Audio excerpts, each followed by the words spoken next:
वळूया पुढल्या बातमीकडे। छत्रपती संभाजीनगरमधील आता एका हॉटेलमधील कर्मचाऱ्यांचं वेतन हे थकवण्यात आलेलं आहे।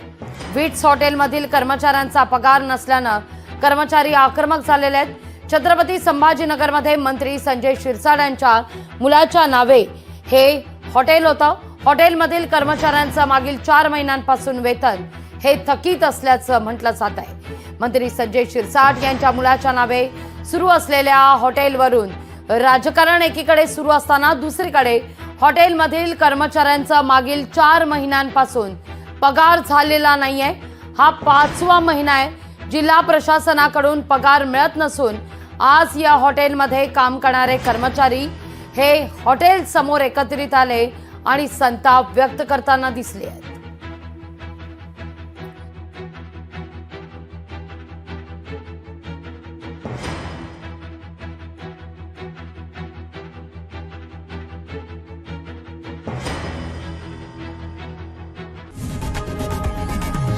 लोकशाही मराठी ऐका, पहा, जागरूक रहा।